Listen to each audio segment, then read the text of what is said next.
Okay, so I am brewing again. I know it's crazy, but I am indeed making another brew. This is an interesting brew, though. Uh, Once I get this started, that means I have three things right now that will be fermenting. First time I've ever done that. I've never been able to actually have that much production at one time, but I'm actually making mead, as you know. I made a 5 gallon robust porter, and now I'm making what's called the White House Honey Ale. Okay, so this is only going to be a gallon. Okay, now before I get into that, make sure you join our Discord, which is going to be down in the description box below. Okay, so first, over here, we are getting some boil going, and I'm going to put some grains in there. This is only going to be for 1 gallon, so this is the specialty grains we're going to put in there. This is going to sit for 20 minutes.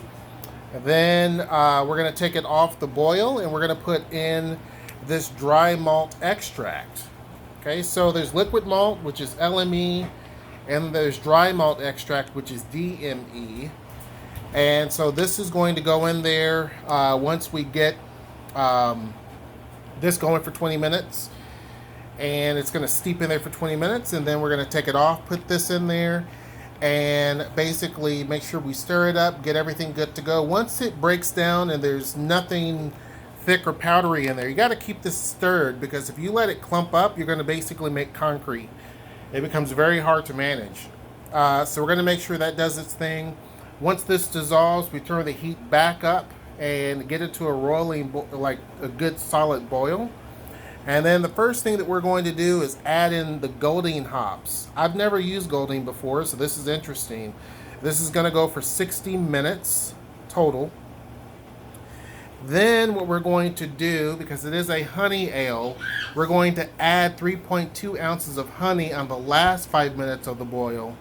And then the last 2 minutes of the boil, we're going to use Fugel hops, and that's going to be used for the aroma. So the first set of hops is for your bittering. The second set is for your aroma, which is what it's going to smell like. We're going to use that at the very last 2 minutes of the boil. And what we're using for this is a premium beer yeast, which is just a standard ale. Again, this is going to be for 1 gallon. And so I have those bottles. So what I did was we have a lot of wine bottles since that time. So I'm going to use those for the wine, for the mead. And then I'm going to use just the regular self-capping bottles for this project here. So let me see where we're at in the boil here. Okay, so we're right here. What I'm going to do is drop this bad boy in there and just hope for the best. Just gonna let it kind of sit in there. Okay, you can already smell it. It's doing its thing. So what I'm going to do is turn this down some. Okay, Google, set the timer for 20 minutes. 20 minutes, and we're starting now. Okay, so that's going to do its thing for about 20 minutes. I'm going to check on it and make sure it's good to go. Hopefully, I have a huge pot that's designed for 5 gallons. Hopefully, with it sitting like that, it should be good to go. But we shall see. I think we're fine. So that's boiling. Let's go take a look at the mead. Okay, so this is the mead. Now, technically, today is Sunday. They're saying by Friday I'm able to bottle this. And I don't think that's going to happen. If you bottle this now, it's going to explode. And it's still really and truly, you can watch the bubbler here. It's not as fast as it was when I first did it. But yeah, it's nowhere near that time frame. I don't know why they said that, but yeah, it's not even close, because it's still doing its thing. A lot of folks leave, and there's not a lot of trub. I don't know if it's called that with this on the bottom. So it's really good to go for a few months. I'm going to leave it, to be honest with you. And down here, what we have is the robust porter. It's in a big 5-gallon. It bubbled for probably a couple of hours when I did it, and then it stopped. This beer itself is probably going to be ready to um, actually go to racking in a few days. I can see here where some of the debris started to come up. Oh, you can't see. Some of the debris started to come up through here. So it makes me think that this guy almost produced enough pressure to pop out. So, yeah, that's kind of where we are. So I have those two going. I'm going to have another one go.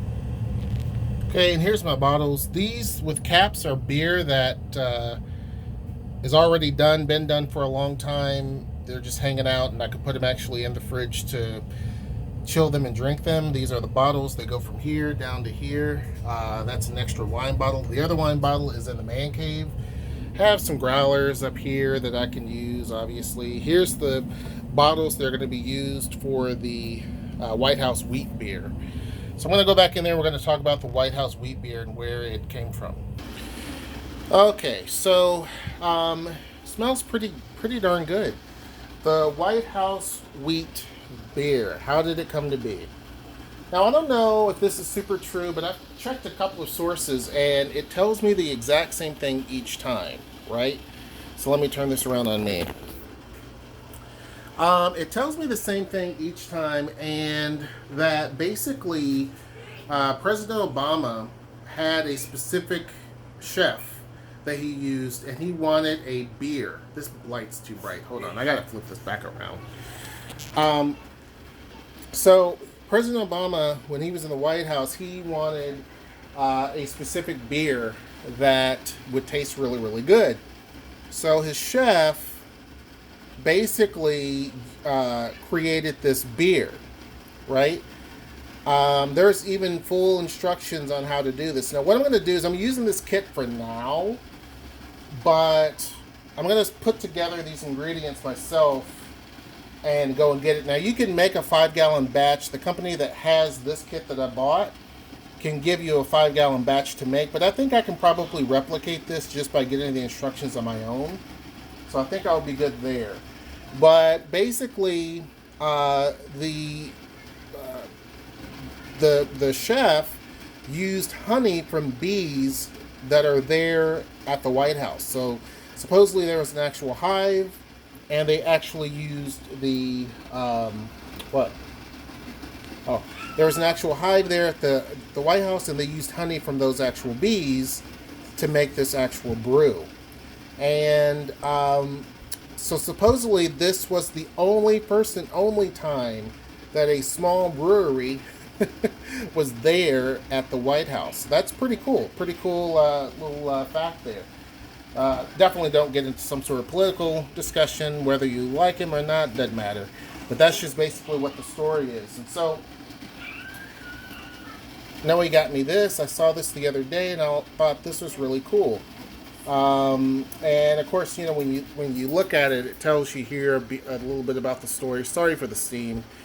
But it says, after months of speculation, the White House has officially released their beer recipe, and we're bringing it to you.